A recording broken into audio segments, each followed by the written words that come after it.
sufi atau ulama salafus saleh.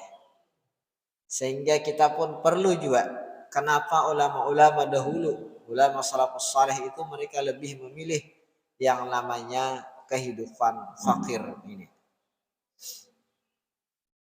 Al-Imam Al-Ghazali rahimahullah mengatakan yang dimaksud fakir di sini adalah ibaratun an faqdi ma huwa muhtajun ilaihi. Itu adalah sebuah ibarat, sebuah istilah dari ketiadaan sesuatu yang dihajatkan kepadanya, yang diperlukan.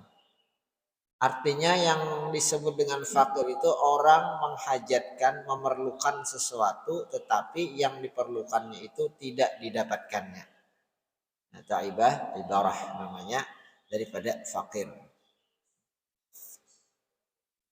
Perlu makanan kebetulan kadada, nah, masuk golongan fakir.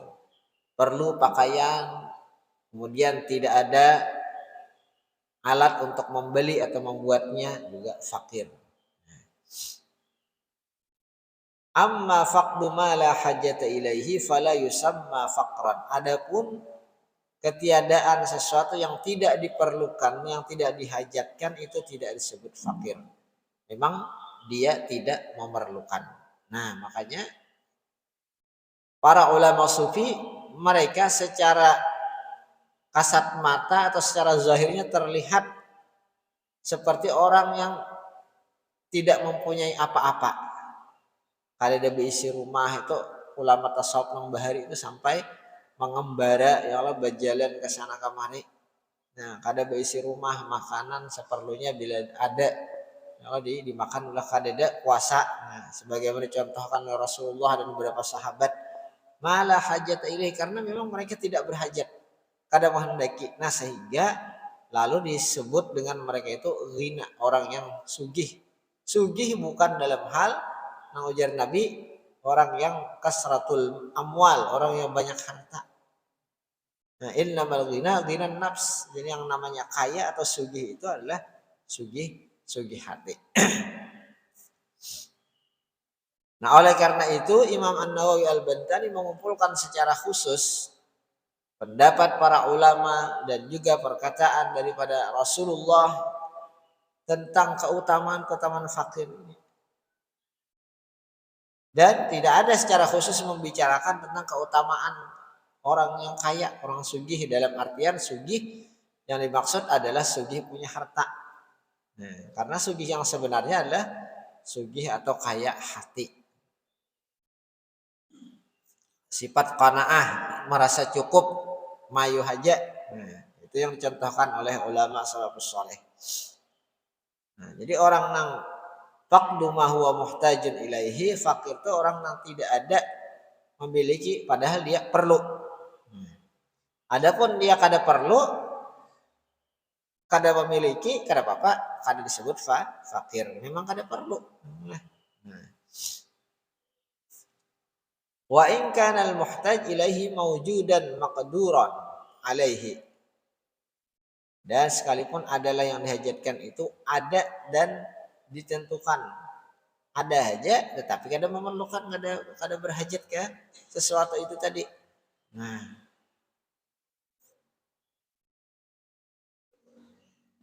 lam yakul muhtaj il faqiran, tidaklah orang yang diperlukan itu disebut fakir. Jadi sebenarnya ada kawah aja ya lah.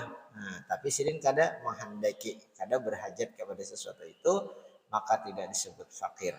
Nah, seperti jadi orang yang kaya hatinya, orang yang sifat qanaah. Nah, karena menurut sidin itu kada perlu lagi.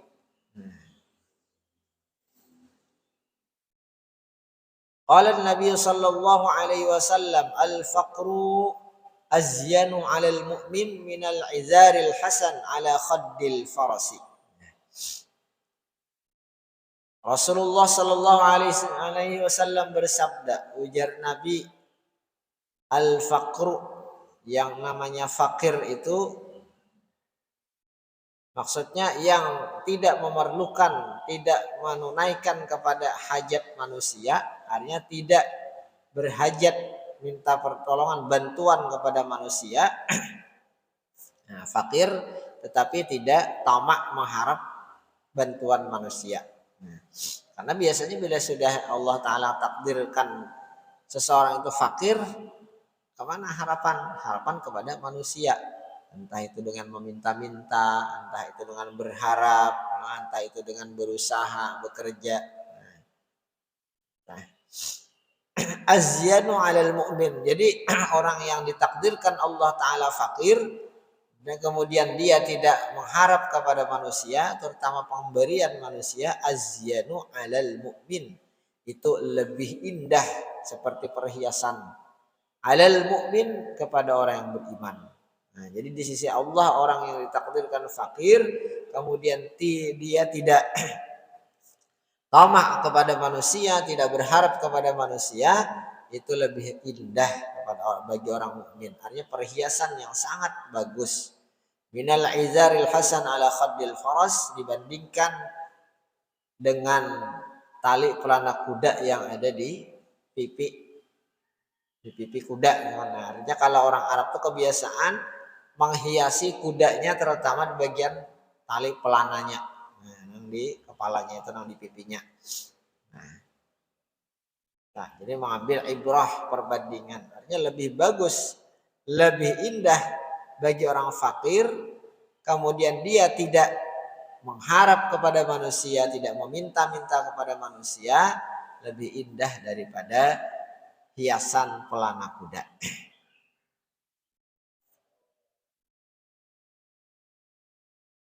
Karena apa ujar Rasulullah SAW pulang dalam hadis beliau, al-faqru syainun indan nas wa zainun indallah yaumal qiyamah.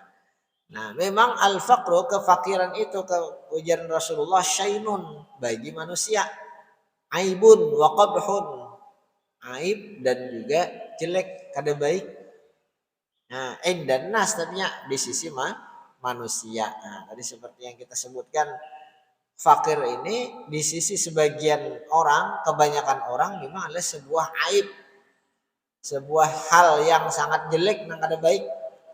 Kawahnya jangan sampai jadi orang yang fakir ya. Tapi apa nih Allah Ta'ala menentukan, ya Allah yabsutur rizqa liman yasha wa yaqdir. Allah tuh bisa aja memberikan keluasan rezeki, bisa aja juga menyempitkan rezeki. Artinya Allah yang menentukan liman yasha bagi orang yang dia kehendaki.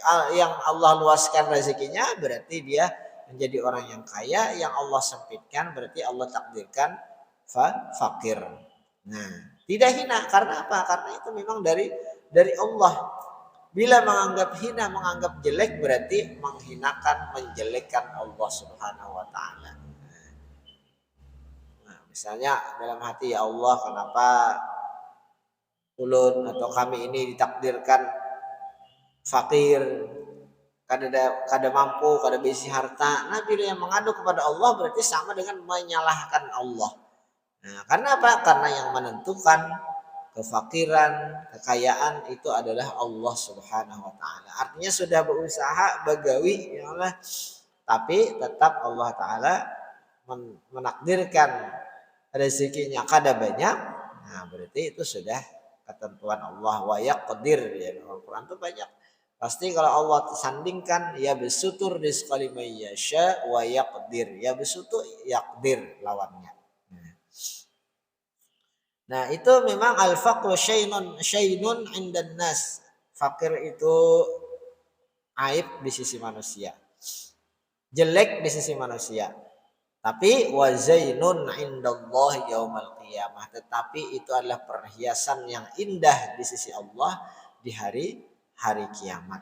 Nah, artinya orang yang fakir itu di hari kiamat itu di sisi Allah sangat bagus.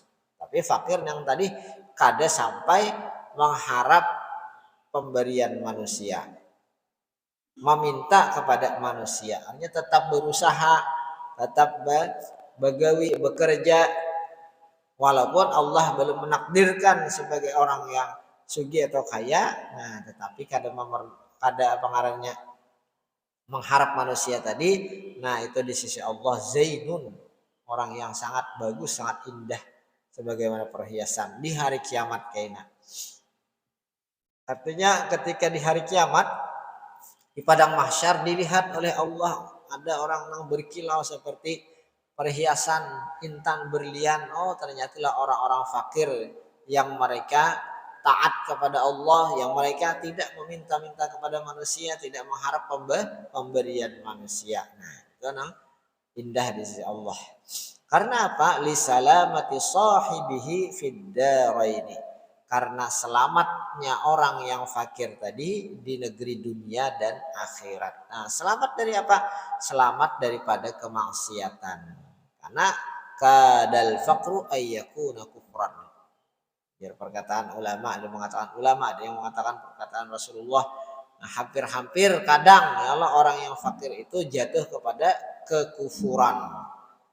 Nah, karena kada tahan yang Allah dengan kefakiran lalu menggawi maksiat. Nah, ada ini kada tahan sampai akhir hayatnya, sampai hari kiamat, selamat ya. Maka bila kawa selamat di dunia, orang yang fakir tadi selamat juga di akhirat. Nah, li salamati sahibihi fid daraini, karena orang yang fakir itu selamat dunia akhirat. Nah, asal kunci utamanya adalah ketika Allah menakdirkan rezekinya kada banyak di dunia, lalu disiden kawa tahan ya Allah kada sampai meminta kepada manusia, mengharap pemberian manusia, tetap berusaha selamat dunianya. Bila dunianya selamat, kada sampai menggawi kemaksiatan, menggawi yang dilarang oleh Allah, maka yakin saja akhiratnya pun akan selamat. Nah, karena apa? Wafil khabar, di dalam hadis sahih sudah disebutkan akhirul anbiya dukhulal jannah Sulaiman bin Daud alaihi wassalam. Nah, yang terakhir daripada kalangan nabi masuk surga itu adalah Nabi Sulaiman bin Daud alaihi wassalam. Nah, limakani mulkihi, karena banyak kerajaannya, kekayaannya. Nah, itu Bang. Itu disebutkan oleh Rasulullah bahwa nabi yang terakhir masuk surga itu Nabi Sulaiman. Karena banyak benar harta sini yang dihitung. Nah, kada gampangan ya Allah. Nah, samacam saja hitungannya lawas benar, puluhan tahun, ratusan tahun, bahkan ribuan tahunnya. Nah, wa akhiru ashabi dukhulal jannah Abdurrahman bin Auf. Nah, ujar Nabi, disambut dulu Nabi, dan sahabatku yang terakhir masuk surganya Nabi Abdurrahman bin Auf. Nah, karena apa? Abdurrahman bin Auf adalah sahabat Rasulullah yang paling kaya, yang paling sugih di antara yang lain. Nah, jadi bahasa kita panyugihnya sahabat Nabi itu adalah Abdurrahman bin Auf. Nah, karena banyak benar yang dihitung li ajli ghinahu, karena kekayaannya tadi. Baik itu Nabi Sulaiman ataupun juga sahabat Abdurrahman bin Auf, karena kekayaannya harus dihitung dulu, mulai yang paling kecil sampai yang paling besar. Nah, dipertanyakan dulu asal usulnya, sumbernya dari mana, dipertanyakan kemana menggunakan, kan itu harta pemberian Allah itu pertanyaannya dua aja ya Allah sebenarnya, tapi berenak-berenak ya Allah pertanyaannya lawas. Nah, seperti ada sebuah riwayat ya Allah, ada kisah orang kaya, orang sugih nih, hendak meninggal dunia. Nah, hendak meninggal dunia. Lalu mengiau anak-anak sidin. Ujar sidin, siapa ada yang sanggup mengawani aku di dalam kubur selama 40 hari. Bilanya sanggup, kuberiakan sama hartaku ini di sini. Nah, sugih. Takune nang panuhannya, sanggupkah? Kada sanggup kadua ini. Nang panangah ada sanggup, sampai nang paling halus kada nang sanggupnya. Nah, ujar sini namun kada sanggupnya ini, kita adakan pengumuman. Siapa yang sanggup mengawani sidin ini kaina di dalam kubur hanya 40 hari aja akan diberikan separuh hartanya. Ya, separuh aja karena yang legasan waris sisanya. Nah, kalau tadi seandainya ada anak ngahapun saparuh geus waris saparuh diberiakan gesan ngahapun manunggui. Nah, mandangan tuh kan ngawani orang. Nah, cager mengawani 40 hari 40 malam. Di dalam kubur kadang di luar kadang kalau nang kita ya lo 3 malam sanggup aja betunggu. Ini di dalam 4 bebuat juga.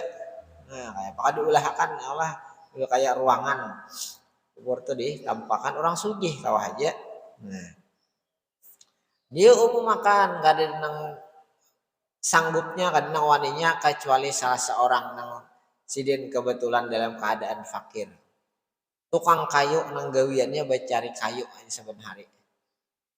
Nah, saben hari tulah ke hutan cari kayu, tabang pohon diracak-racak dari kayu bawa ke pasar jual selesai tepar makanan.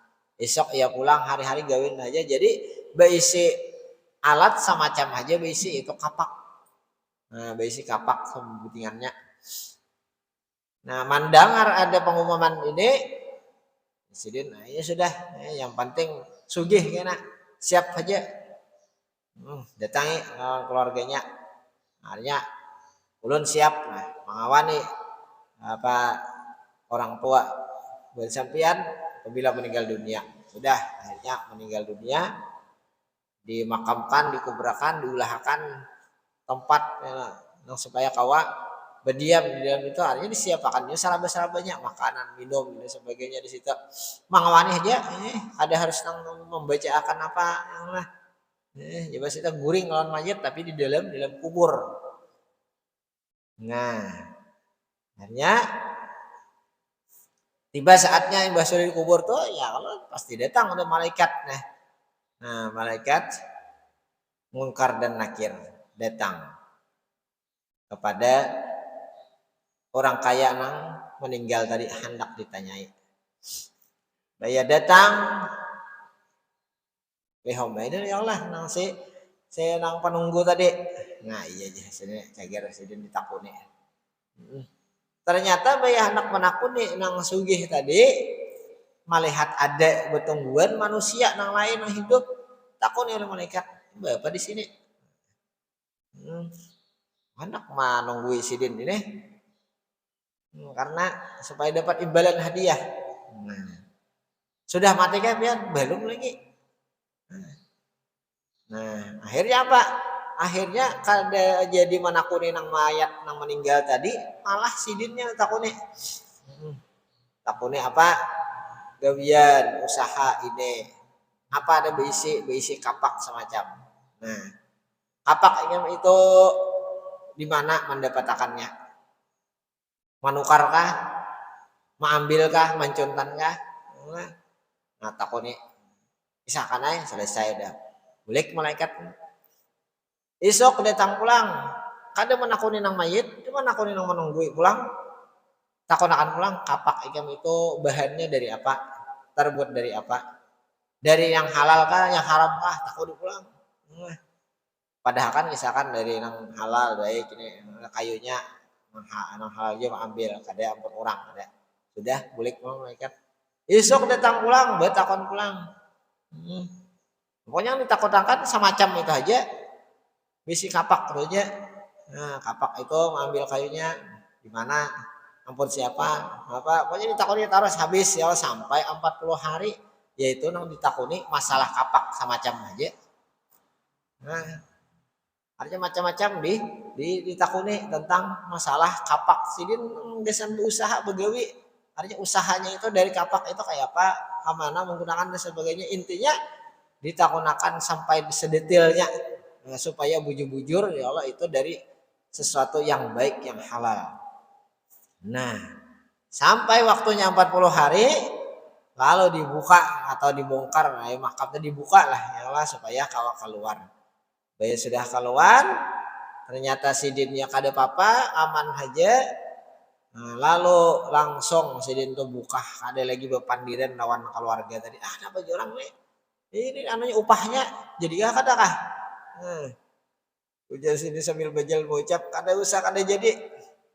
Aku kada jadi mambil apa ngarannya harta yang diberikan itu. Kada usah, ambil aja pakai aja benpian. Ini beritahu kenapa makapian kan tadi jadi kan hakun menerima hadiahnya ujar sidin 40 hari 40 malam didatangi malaikat nang ditakunakan semacam kapak itu aja kan. Apalagi ya berisi banyak harta sampai miliaran triliunan misalnya, maka disanggup di sini ya Allah.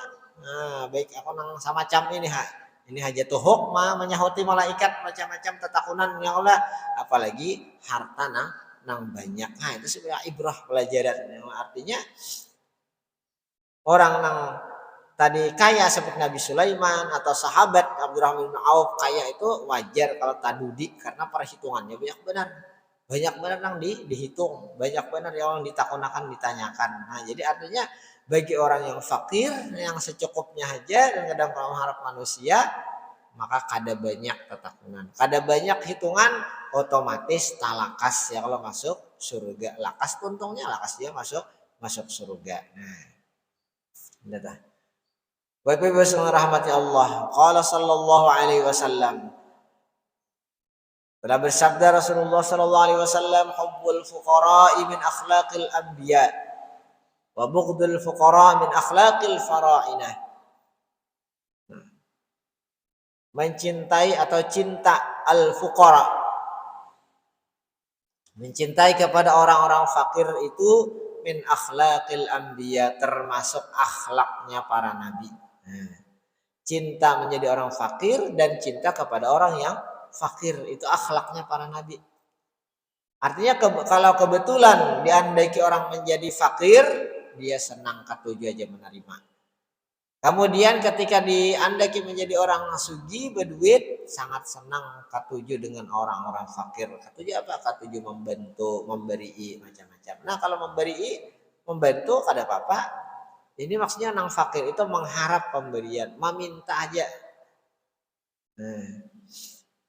Bahkan orang itu dipuji oleh Al-Quran, lil fuqara'il ladzina uhsiru fi sabilillah la yastati'una darban fil ard yahsabuhumul jahilu aghniya'a minat ta'affuf.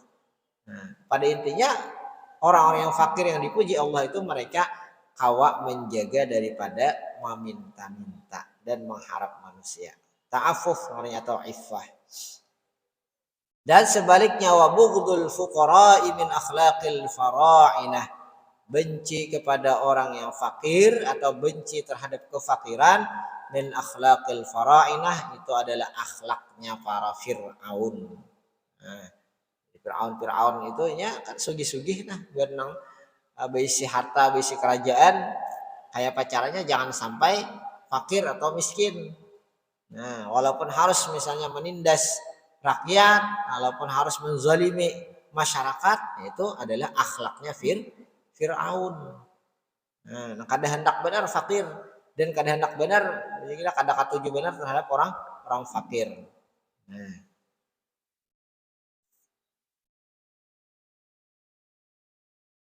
Nah, jadi pembahasan dari Imam Nawawi ini adalah selain daripada keutamaan orang yang diandaki Allah Ta'ala sebagai fakir, juga keutamaan mencintai kepada mereka-mereka yang ditakdirkan Allah Ta'ala menjadi fakir.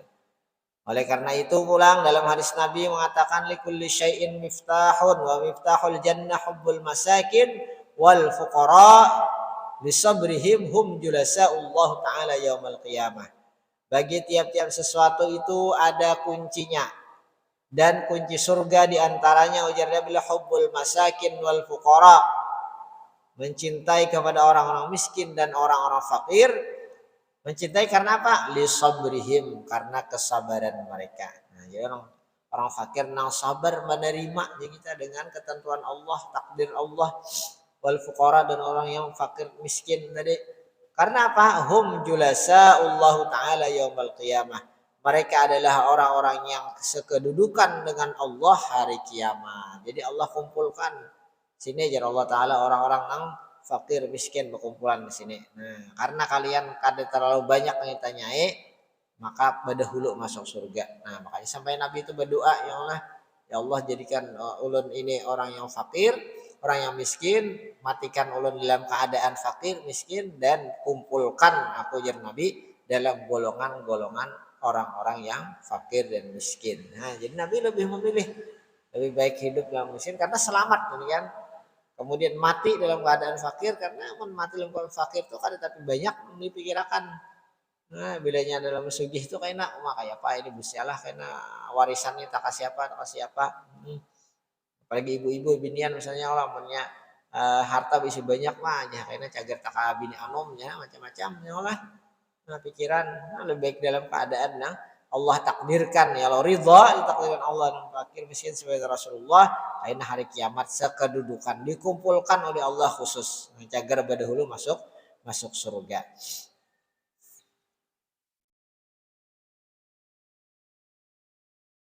Nah, jadi Allah Ta'ala menyiapkan tempat khusus bagi orang-orang yang fakir dan miskin di hari kiamat karena cagar didahulukan masuk surga. Maksudnya diduniakan. Tapi bila orang nasugi banyak berharta berduit apabila berdahulu yang dikirim ke akhirat diinvestasikan ditabung lakas saja juga karena Allah Ta'ala tahu aja sudah orang ini menggunakan hartanya gesan membantu masjid, membantu sekolahan, membantu pesantren, membantu fakir miskin. Tahu aja Allah Ta'ala sudah lakas juga. Ini maksudnya orang lebih isi harta tapi hanya mengumpulkan saja atau digunakan gesan ada baik. Artinya bilangnya lakas saja sudah takutnya dari mana hartanya, harta yang halal bagawi berusaha ini kemana menggunakan gesan kebaikan, gesan akhirat. Sudah lakas saja juga. Jadi bukan berarti orang nang sugih itu lambat tuh karena apa nang ditakunakan tadi dari mana sumbernya ke mana menggunakan apalagi sumbernya kada jelas menggunakannya kada jelas tuh lambat tatakunannya Allah sudah ya kita tahu aja sudah Allah Ta'ala kada mungkin kada tahu jadi berarti ada catatannya sudah kebaikannya talakas sedikit Inna Allah Ta'ala yuhibbu abdahul mu'min al-faqir al-muta'affif. Nah, ujar Nabi, Allah Ta'ala mencintai orang-orang hambanya yang mukmin, yang fakir dan muta'affif. Al-muta'affif ini orang yang menjaga anil haram, daripada sesuatu yang haram, wasu'al al-nas dan meminta kepada manusia. Nah, jadi fakir yang muta'affif atau yang bersifat iffah, menjaga jangan sampai mengambil yang haram atau memakan yang haram dan menjaga diri, menahan diri jangan sampai meminta-minta. Nah, itu yang fakir yang dicintai oleh Allah. Kalau orang memberi ada utamaannya juga bilang itu artinya Nabi itu kadang apa aja kita menyuruh orang nang fakir tuh jangan minta-minta, orang nang sugih dianjurkan bang supaya memberi. Nah, jadi kada sampai kada saat diminta tapi diberi ibadah dulu. Nah, jadi orang yang cinta terhadap orang yang fakir itu salah satu adalah kunci surga. Hendak masuk surga. Nah, kemudian al-faqru faqrani, faqrun masubah wa faqrun uqubah. Nah, kefakiran itu ada dua sebenarnya. Ada faqrun masubah, kefakiran yang bisa menjadi pahala dan juga ada kefakiran yang berdosa. Nah, atau yang bisa membawa kepada siksaan Allah. Nah, ada juga orang fakir yang disiksa oleh Allah. Nah, apa wa alamatul awal ayyuhsina khuluquhu wa yuti'a rabbahu wa la yashku wa yashkurullah ala faqrihi. Nah, fakir yang berpahala, fakir yang akan membawa kebaikan, tandanya pertama akhlaknya terjaga, akhlaknya baik, akhlaknya bagus, tetap menjaga akhlak. Kedua wa yuti'u rabbahu, taat kepada Allah, tetap beribadah. Ketiga wala yashku, kadama mengadu ataupun kadanya kita mengomel di dalam hati lawan Allah, ya Allah kenapa diberi fakir. Nah, ada ini menerima aja ridha, karena itulah sifat yang dianjurkan oleh Allah ketika menerima takdir Allah sebagai orang yang fakir, misalnya ridha wa yashkurullah ala fakrihi, dan bersyukur kepada Allah. Nah, artinya walaupun dalam keadaan fakir tetap bersyukur, itu orang yang fakir mendapatkan kebaikan dan mendapatkan pahala. Wasani, kemudian yang kedua, orang fakir juga tetapi orang yang cager masuk neraka atau berdosa. Nah, kayak apa? Ayyusi'a khalqahu, ayyusi'a khuluqahu, akhlaknya kada baik. Ya Allah, mana sudah fakir ya orang. Mana akhlaknya, kelakuannya kada baik. Wa yu'si, dan bermaksiat kepada Allah. Wa yashku wa yadhakhasatu, mengadu kepada Allah dan juga marah dalam hati kepada Allah, maka tidak akan mendapatkan kebaikan kefakirannya itu justru membawa kepada dosa dan siksa dari Allah Subhanahu wa taala.